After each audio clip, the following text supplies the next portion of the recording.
جلسه هماهنگی ریاست صحت عامه سمنگان با تأسیسات سکتور خصوصی صحی در مرکز ولایت سمنگان پیرامون مشکلات و چالش‌های سکتور خصوصی و ایجاد تصامیم به هدف تطبیق اصل شفافیت کاری تأسیسات صحی در این ولایت با حضور مسئولین محلی، اعضای سکتور خصوصی صحی و وکلای گذر مرکز شهری ایبک برگزار شد. سرمایه گذاری در سکتور صحت کردین.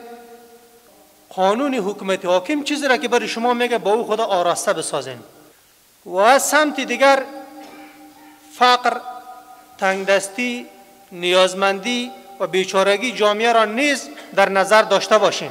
از اضافه ستانی ها پرهیز بکنین. ما و شما در نزدیکی ماه شریف رمضان قرار داریم. ماه شعبان است.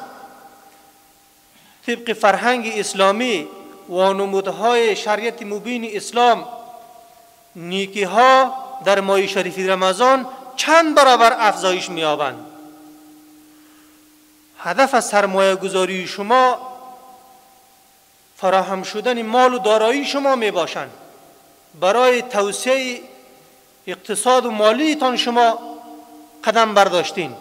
باید من و شما برای سرمایه اخروی خود هم ما قدم های برداریم، تلاش های انجام بدهیم. بهترین فرصتشان در ماه شریف رمضان می باشند. ریاست صحت عامه و البته مدیریت مربوطه ایشان صدها مرتبه اعلان کردن، ایرا برایشان شاید برای مردم هایی که ادویه فروشی است برایشان رساندن که به می قانون به می ترتیبی که صحت عامه مثلا یا وزارت صحت عامه آوردگی هست شما به می قانون رفتار بکنین.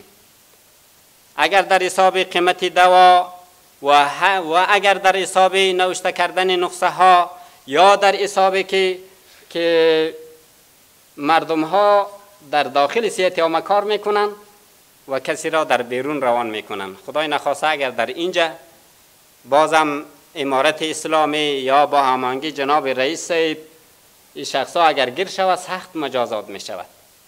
و از مردم محسن سفیدان با شرافتمند ولایت سمنگان خواهش بزرگای امارت اسلامی و خواهش ارگانهای کشفی و خصوصا جناب رئیس بهاری است که هر چیزی که خلاف قانونی صحت عامه یا خلاف قانون امارت اسلامی باشد شما همکاری بکنین، انشاءالله به جدی پیگیری کرده می شود. و در حساب امنیت همه مردمایی که در صحت کار میکنند، در سکتورهای خصوصی کار میکنند، انشاءالله ایرم امارت اسلامی و ارگانهای کشفی زیربط متحد هستند که تا حتی که به مویشان خیانت نشود. همین صله رحمی که بر بالای یک مریض کردین، بر بالای یک غریب کردین، بر بالای رعیت خود کردین، بر بالای وطندار خود کردین. رسول صلی الله علیه وسلم چی میگن؟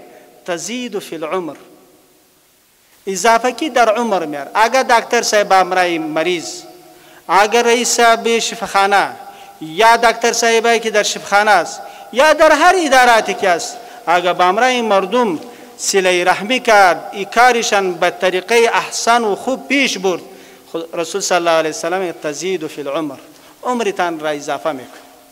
ریاست صحت عامه ولایت سمنگان امروز جلسه را به مناسبت هماهنگی بیشتر بین تاسیسات سکتوری خصوصی در مقر ریاست صحت عامه سمنگان را اندازی نموده بود که هدف از این جلسه جلوگیری از بهای قیمت نسخه و ادویجات بهتر و کمپانی های معتبر در ولایت سمنگان روی تطبیق شفافیت اصل کاری دکتران و بیشتر استفاده تولیدات داخلی صحبت شده بود که در این جلسه همه روزها وکلای گذر، تماما نمایندای دواخانه ها، مراکز صحی اشتراک نموده بودند و همچنان روی تطبیق نسخه به شکل کامپیوتری گفته شده است که باید به شکل خانه و کامپیوتری نوشته شود. در عین حال وکلای گذر که از نواحی مختلف شهر ایبک در این جلسه حضور داشتند از برگزاری این برنامه استقبال نموده خواهان رفع چالش‌های صحی جهت عرضه خدمات بهتر صحی شدند. جناب رئیس محترم، امی شفاخانه که در شهر که جدید است، یک نام عمومیش به نام کوید 19 و فعلا هم موضوعات داخله اوجا رفته. دیگه واقعا چند چیز بسیار اوجا ضرورت است. یک ضرورتی که بسیار مهم است، آنن باید اوجا حداقل 3 دواخانه، بالای از او که 4 و 5 و 6 میشه مهم نیست، اما 3 دواخانه باید اوجا کم نرود. چرا؟ اگر یک دواخانه اوجا می رفته باشه انحصار میشه، بازم بالای مردم در افغانستان ما و شما دیگه خدای نخواسته اگر ظلم باید به خصوص در صحت نباید ظلم روا شود و کس روا بدانه. موضوع آب هم مشکل داره. موضوع آبش جناب رئیس من شاهد ازی هستم که معلومات داریم در 2 روز 3 روز هم بعد روز در این وقتها آب نداشته بوده.